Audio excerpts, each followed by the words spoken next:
ખરાબ છે અત્યારે. કોઈ 2 રૂપિયા કિલો પણ ફૂલા લેવા તૈયાર નથી.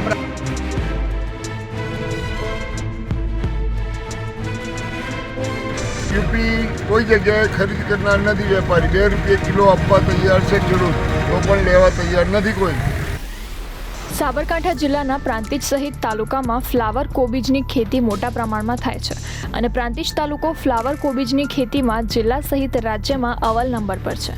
પ્રાંતિજનું ફ્લાવર કોબીજ ગુજરાતના અમદાવાદ, વડોદરા, સુરત, રાજકોટ સહિતના નાના મોટા શહેરોમાં નિકાસ થાય છે, જ્યારે મહારાષ્ટ્રના મુંબઈ, પૂના, નાસિક, દિલ્હી, ઉદયપુર સહિત વિદેશોમાં પણ પ્રાંતિજના ફ્લાવર કોબીજની માંગ છે.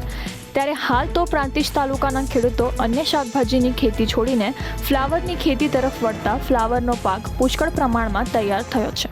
ફૂલાની પરિસ્થિતિ બહુ ખરાબ છે. વાતાવરણ બી વાદળો બંધાઈ ગયો છે. ખેડૂતોને ઉપરથી વરસાદ આવશે તો બી ખેડૂતો રોવાના છે અને નહીં આવે તો બી રોવાના છે ખેડૂતો. આ સાલ ખેડૂતોની પરિસ્થિતિ બહુ જ ખરાબ છે કારણ કે આ સાલ વરસાદ એટલો બધો થયો છે તો નર્સરી ટોટલી ફેલ થયેલી હતી. બધું ઠેવા આવે તો એક સાથે છે.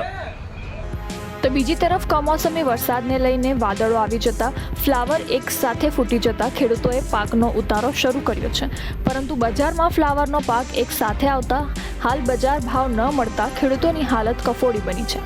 હોલસેલમાં 20 રૂપિયા કિલોનો ભાવ 40 એટલે કે બજાર ભાવ 2 રૂપિયા જેટલો મળતા મોંઘું બિયાણ, દવા, ખાતર, પાણી સહિત ખેડની મહેનતનો ખર્ચ ખેડૂતોને માથે પડ્યો છે.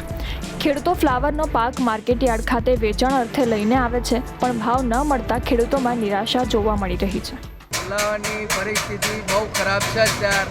કોઈ 2 રૂપિયા કિલો પણ ફૂલા લેવા તૈયાર નથી. પ્રાંતિજ માર્કેટમાં જે અત્યારે સપ્લાય થાય છે હરિયાણા, યુપી, રાજસ્થાન, દિલ્હી, પણ એ લોકો પણ અત્યારે ફૂલા લેવા માગતા નથી.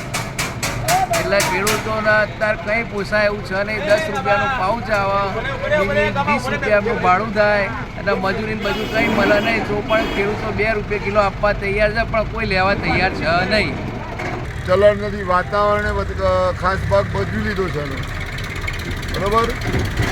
અત્યારે જે બિલકુલ દવા ખાતર વગરના બિયા અને શું કહેવાય દવા અને ઓછા ખાતરના એવા કે જૈવિક ફુલાવર આવવા છતાંય કોઈ એનો ઉપાડ છે નહીં બિલકુલ.